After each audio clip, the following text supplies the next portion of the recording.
Hey guys, how are we doing? 3 minutes past 9, Wednesday night on the Instagram live. Sorry, I'm a little bit late. Who's jumping on? Let me know who jumps on, and then we can. Hey Paige, how you doing? Hey Chantel, Maxine Farnworth. I've not spoken to you for a while. How you doing? You've not sent me any offensive messages for a while. You must have some extra horrible things to say to me. Oh, there you go already. Hey, gay boy. That's actually quite soft for you. That's quite soft for you. Matthew Parks, last night's winner. How you doing, buddy? Welcome back. How's everyone been today? I've broken my own rule today. I have not had a shower. I'm still wearing yesterday's clothes. Paige, I will definitely get some of you guys involved in some of these videos. Actually, you know what? Go on, I'll do it right now. I'll do it right now. Just for 2 minutes. For 2 minutes. I love you too, sausage. Oh, Paige, you've declined. I tried to add you, but you've declined.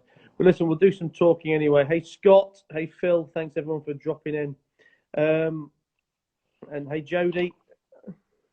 So today's competition was all about being naked, and you got to see a lovely picture of me with nothing on other than an exploding something over my willy and some green socks.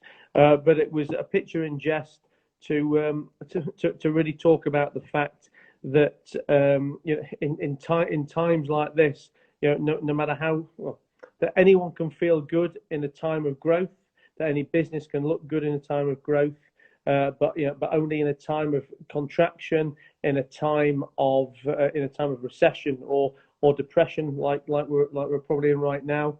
Do we see who can actually cope? And I guess the context in the conversation was about feeling naked, and what we can do about it and what we've learned from this. So that is what you guys had to talk about. Hey Danny, how you doing? I saw your message earlier. I'm going to reply later on. I went for a little walk earlier, but I'm going to go and do my long walk tonight after this. So what was I saying? Yes. So today so the competition was about what have you guys learnt? And we're only 2 weeks into this, but what have any of us learnt to be able to try and apply? To be able to apply should we become in financial crisis again.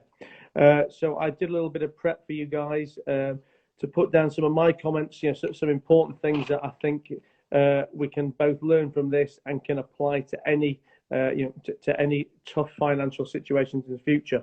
Yeah, definitely, Danny, will definitely set this up for the future.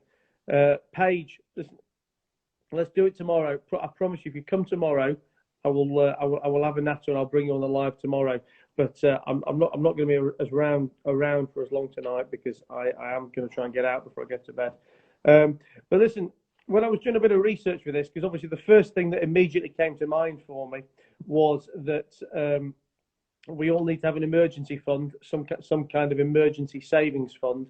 The comments I'm going to make apply whether you're a business or whether you are an individual. Obviously, if you're a business, you've got overheads to cover, your staff, your rent, your rates, any other bills you've signed up to. If you're an employee, if you're a one-man band entrepreneur, you've got your mortgage, you've got your rent, you've got the kids and the food to put on the table.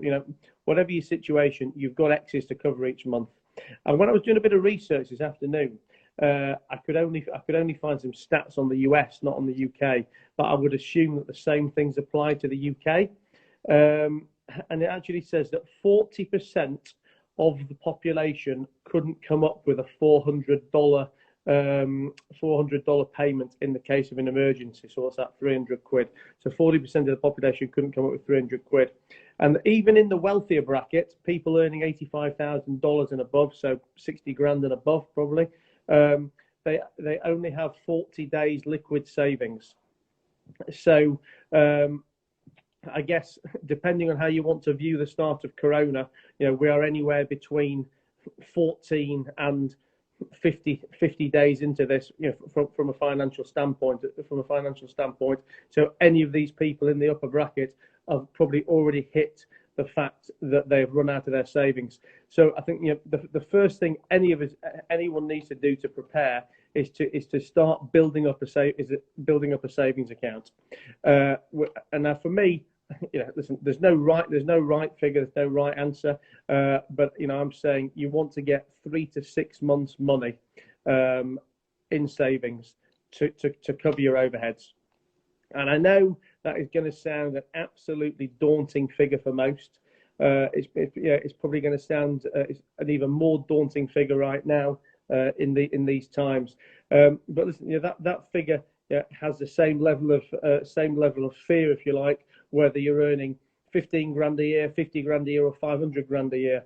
I think what I'm sure everyone watching this will attest to is that no matter how much you earn, your overheads and your spending stretches to meet that unless you're very, very disciplined. So trying to put 3 to 6 months' money aside is no mean feat. But listen, anything's better than nothing. And I think the reality is that most people sat here now, whether sat here on this live or sat here in general, have got little to no savings. So rule number one, I think we all need to learn from this that none of us have got enough savings. Whether we're a business, if you're a business right now, and you are already unable to pay your bills, as I've been saying time and time again, for me this is not a direct immediate impact on Corona. It is because as a business, you do not have enough fat on your balance sheet to be able to weather the storm, to be able to weather these times. Rule number one, get some cash together. Mel, how are you doing? Thanks for dropping in. Hey Paul. Hey Paul. Number two. Hey Becky. Number two, Mel's probably come at the right time for this. So first thing we need to do to prepare for a time of crisis is create an emergency fund of savings. Second thing is to make sure we have availability of lines of credit. Now, this is as well as potentially instead of having cash savings. If you can't build cash savings, then at least if you can have availability of credit lines, that can potentially solve the same problem during times. So let me push that phone up so you see more of me and less of my roof. That can potentially solve the same problem in times of crisis. So make sure you've got availability of credit cards. Make sure you've got availability of overdraft. If you're a business, make sure you have got lenders that you can go to, whether it's a credit line that's available in a time of crisis, or if you're an entrepreneur that is looking to acquire assets and to do deals, make sure that you have always got access to funders who can fund those for you. And again, I'm not going to get into it in great detail on this, but I guess one of my skills, if you like, in life is that I've always been able to build very good relationships with funding partners who've always been there for me at my time of need, whether that's a positive time of need because I've been looking to buy something, or a negative time of need because I've been feeling the pinch and feeling short. But one way or the other, 99 times out of 100, I've always been able to find availability of capital. And again, applies whether you're an individual or whether you're a business. If you haven't got savings in the bank, then you need to make sure you have got some kind of access to capital so you can put food on the table, so you can pay the bills, and so you don't have to be put under pressure. And the best time to get credit is obviously when you don't need it. So again, listen, all the things I'm talking about today probably are they're probably too late. They probably don't apply. It's probably not possible for you to go and do these things now. But today's post and today's lesson was really about what have we learned that we can go and apply next time around. So when things pick up, I think a good lesson for all is to go and find access to credit. And like I say, whether and these rules apply no matter how experienced you are, no matter how much money you've got. So if you're on the first rung of the ladder, whether that's getting access to your first credit card for 250 quid, whether you're an experienced business person, whether that is going out and doing some networking to make sure that you've got a funder who is good for 250 grand should you want to be doing a funding deal. Plan number 3, make sure you have got a plan B. I'm sure most people who have either been laid off or furloughed with a view to being laid off, and I think that's something that people need to really seriously consider. I mean, I've been speaking to a lot of business owners who are either friends or clients of mine over the last few days, and a lot of people have been furloughing staff. But the reality is they have probably furloughed them, and this is something they've been happy to admit off the record. They have probably been furloughing them with a view to the fact that they will never ever re-employ them again. Because their business model will have changed substantially by that point, or they will have just decided that that those people are wrong. I think a lot of people are getting furloughed now. Almost because it's a soft option. People are expecting to get furloughed in this time of crisis, and it's easier to go and tell someone they're being furloughed than it is to tell them that they're being fired. But I think come the end of month 3, should the government not be extending that furlough to another month or another 3 months, I'm sure a lot of these people are going to be told that they're not coming back at all. So what's your plan B? And again, this applies whether you're a business or whether you are an individual. Plan number 4, how can you improve your job prospects? And for me, this is very much comes down to A, your education, and B, what have you got to offer an employer? And just to be very clear, when I say education, I'm not talking about where did you go to school. This isn't historic stuff that is irrecoverable for you. These are all things that even if you haven't done them yet, they're things that you'll be able to do in the future. So how can you make yourself more valuable to an employer? And that is going to be down to two things. What skill set have you got to offer them? And ultimately, what sales, what income can you bring them? Thanks for dropping in, Dean. Thanks for dropping in, Johnny. Lord of Cheshire. I don't know your name. I've seen you the last few nights. I can't keep calling you Lord of Cheshire. So tell me what your name is, and I will try and remember it. But where did I get to? And listen, here is a ray of hope, if you like, that as tough as it may be for you right now, and as tough as you may think it is when you come into any crisis, any recession, if you can put the groundwork in to make sure you've got the necessary skill sets, whatever they may be to you as an individual or to you as your employers, let me tell you, 90% of the population is inept, absolutely inept. And take that from me as someone who has been a voracious employer. A lot of my kind of key members of staff who've been with me for years and years think that I'm a lunatic who hires far too many people who are shit. And my attitude to that is that I think it's almost impossible. And if any other business owners are watching this, I'd be interested in your view. I mean, Paul says 98%, and you know what? I probably wouldn't disagree with you. I mean, I say 90% is an arbitrary number, but the reality is, going back, a lot of my staff think I'm a lunatic who hires far too many bad people. What I believe is it's not that I hire far too many bad people; it's that I hire a lot of people because I'm prepared to take a chance. Because I think it's very difficult to assess in an interview how good anyone's going to be. I mean, you can almost say that you've never seen a bad CV. A business owner can say, "I've never seen a bad CV." They all look good on paper. I mean, I have seen some shit CVs, but even the bad people can get someone else to put a good CV together for them. But the reality is, when it comes down to employing these people, when it comes down to them delivering, 9 out of 10 people in any category, whether that's in finance, in sales, in operations, whatever it is, they can't perform. So if you can make yourself educated, valuable, able to deliver sales, able to add value, then you are in a fantastic position to make sure that even in a recession, even in a time of crisis, you are employable and you have got something to offer.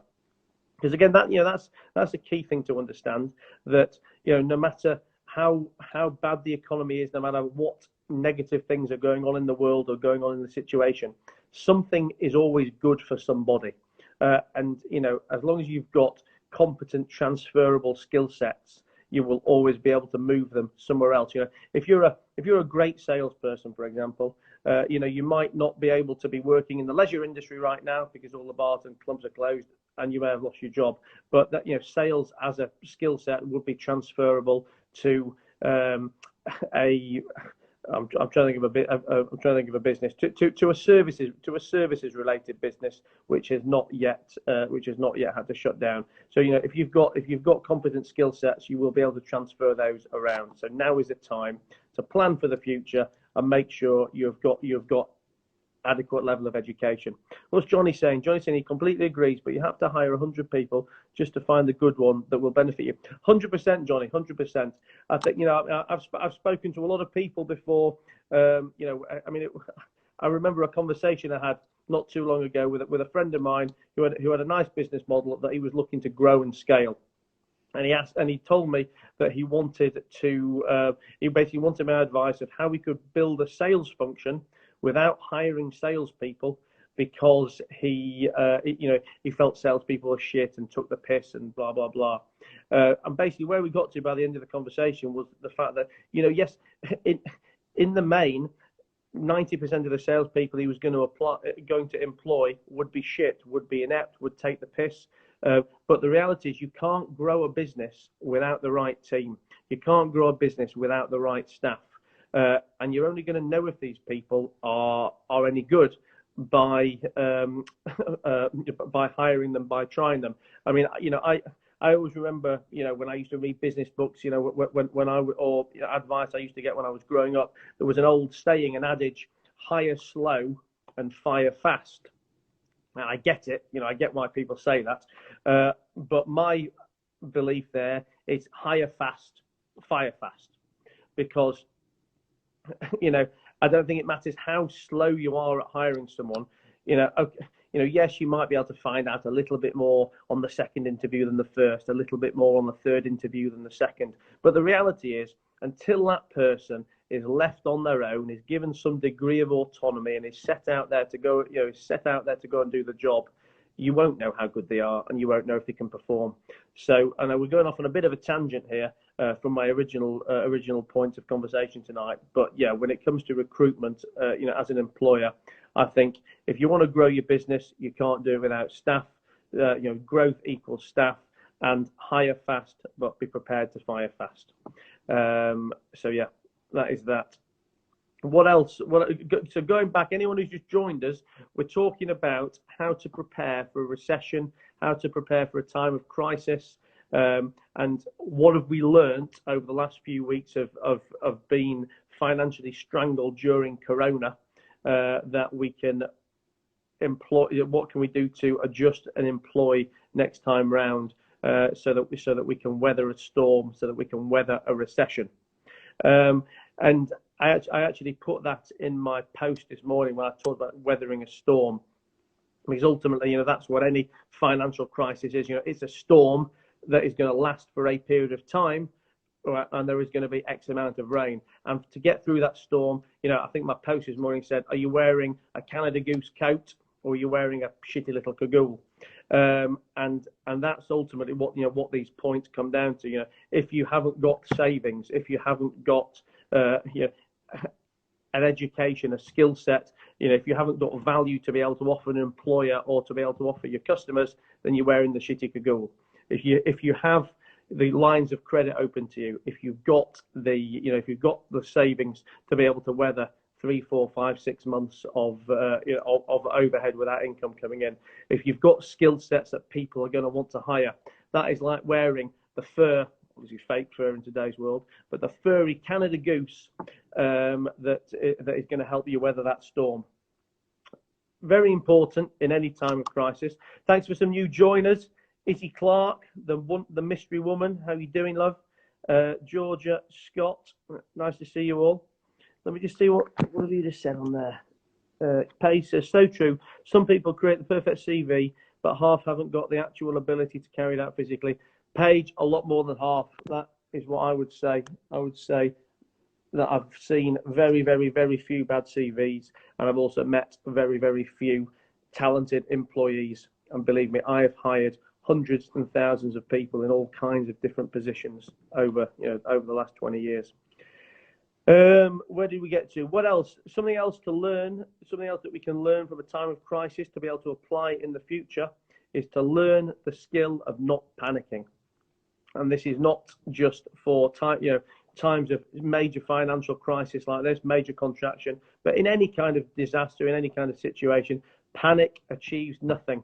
And again, I've been dealing with a lot of people over the last couple of weeks, in terms of customers, investors, partners, employees, and your ability or inability to panic is in no way related to your skill set, to your level of financial standing, etc. I've met plenty of uber wealthy people, or I know plenty of uber wealthy people who are absolutely shitting the pants in these within the current circumstances.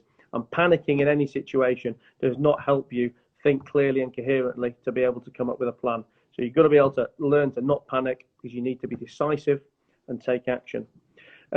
Something else, another important thing, I guess, to be ready for times of crisis is to try and be as debt-free as possible. A couple of these points probably contradict each other, because on the one hand, I'm saying have lines of credit available to you, or have savings so that you can carry yourself through. I appreciate that depending on your circumstances, you probably can't pay off debt and build savings at the same time. So it's striking a balance between here. But what I would say with debt is try and pay down silly, super expensive short-term debt. There's a big difference, and we'll probably do a live on this over the next few days. But there's a big difference between good debt and bad debt. Bad debt is short-term, expensive debt. Things like things like payday loans, guarantor loans, very expensive credit cards. Good debt is, super cheap mortgage finance, for example. Now, listen, that's taking it from a very simple top level. But during the good times, if you can pay down the bad debt, and then start to build on having a cash fund. Now, if you had a choice between the two, or as in if you could only do one or the other, I would probably say concentrate on start building a bit of cash savings before you start paying off the debt. But you'll have to manage that on your own personal circumstances. Number 7, and again, we've been talking about this most nights for the last few days. Super important to have multiple streams of income. And again, without going into this in too much depth, too much detail, I think when you watch or read a lot of stuff on the internet about having multiple streams of income, it's normally explained in too high a level, really. It's going from 0 to 100 immediately, saying, oh, you have to get multiple streams of income, so you need property, you need stocks and shares, you need businesses, this, that, and the other. And that's going to be totally daunting and totally unrealistic to people who are on the first rung of the ladder of either trying to start their own business or still being an employee in a situation. To me, we can all take what having multiple streams of income means in the context of our own situation. And that could be as simple as, if you have a job at the co-op and you also have a job at McDonald's, then you've got two streams of income. And should there be a problem at the co-op, you can still get your job. You can still earn your income from McDonald's. And that's at a simple low level. Then obviously at a more higher level, as a business owner, it would be having income from multiple businesses, from adding property, from adding stocks and shares, etc., etc. But eggs and baskets. If we can just take eggs and baskets from this, then that will be all you need to know. Got some new joiners. Hey, Maddie Smith, how you doing? Nice to see you. I saw your lazy outfit today on the gram. Hope you're not still being too lazy, Mr. Mellon. And really, number 9 or number 8, number 9 is, I think we all need in the good times to learn to enjoy life. Now, that might not be something you're expecting me to say, might not be a financial answer here, but I think now's the time that a lot of people are starting to talk about gratitude and realizing what they've got and realizing what they've lost. And they're having to do that now during these bad times, during these times of contraction. They're at home, they're losing their jobs, and they're starting to say, I realize what I've got, now it's gone. And it's a shame, really, that you actually have to be in the shit situation to realize what you've got. So I think during the good times, if you can be applying all these other theories of creating lines of credit, creating cash balances, improving your education, making yourself hireable for future employees, and having a great time, and being gracious, then you're really set up to be able to cope in any shit situation.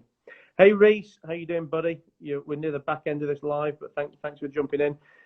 By the way, Meanie86, for any of you guys watching, is a friend of mine, Reese. Reese has a fantastic sales operation dealing with sales and investment, and he's going to jump on a live with me over the next couple of days, and we're going to have a little chin wag, and I'm sure Reese can give some great pointers to you guys about how to invest and how to sell. What else? And that's about it, really. So going back to this morning's question, which was, what have you guys learned from this, or what can you take from it? Dylan Brown, Dylan's been a regular in our competition. Dylan has mentioned that he has learned that it's important to rest sometimes and take a time out. Yeah, again, super important. I think, a lot of the time, we're busy fools. And again, something I've talked about regularly over the past few days is that is that I think the sensible business owner is going to come out of this, yes, probably taking quite a few licks, but reassessing their business model so that they are leaner and more adaptable in the future, and that they are probably being busy fools over the past months and past years, and that is very much something people can take from it. Isabel Norman has said that she's learned it's important to believe in yourself. 100%. I mean, listen, good times or bad times, if you don't believe in yourself first, then nobody else is going to. So very, very important, Isabel. Marissa, I don't know where Marissa's from, but Marissa has learned. Oh, Dylan, you've just jumped on just after we mentioned your comment, but thanks for joining us, Dylan. We were just talking that you were saying it's important to learn to rest sometimes and take a time out. And Marissa has said that she has learned the importance of vitamin D. Well, that's lovely, Marissa. I think we all know the importance of vitamin D, but as I'm stuck in England, I see vitamin D over here, not too much, although we are coming into summer. So I guess if we can get some vitamin D over here, we can all get a smile on our face. But I'm assuming you are in pastures more sunny than us. Who else have we got on here? Kel Brown has said that she has learned gratitude from all of this.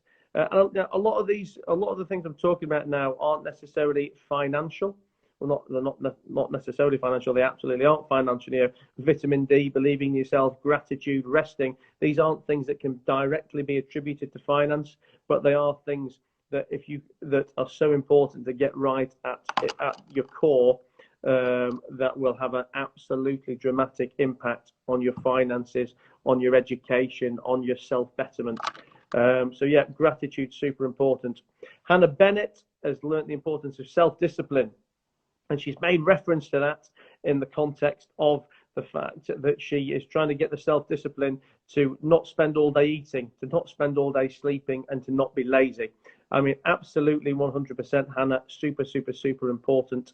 I mean, now's the time that, that we're at home, that we've got effectively, for some people, all the time in the world to put into motion the things that you have not had the opportunity to do before. But yes, you do need that self-discipline, not to be like me, drinking wine every night. Some things I've got no self-discipline for, I'm more than happy to admit. But, not to be going to the food in the fridge and eating the shit, not to be watching Netflix when you could be watching, a webinar, an online course, an educational video. So yeah, super, super important to have some self-discipline. Nanny Susie has learned that she should have embraced technology better, because then she would be able to FaceTime her family more during these times. Very true. And again, taking the business angle from that, one of the things I've been talking about from day one of lockdown is the importance of embracing, new technology, Zoom, Slack, all these different tools that allow us to work from home. But tonight's winner picked. I got the random competition winner picking generating machine working again today. I've no idea. One day it's amazing, the next day it's shit. But today it worked, and today's winner has said that he's learned from this. Don't take anything for granted. Always have a contingency plan. Improvise, adapt, and overcome. You know, very much some of the things that I've been talking about. Paige, you're saying, when will you ever win? You know that because I said he, didn't you? So yeah, today's winner is Paul Devine.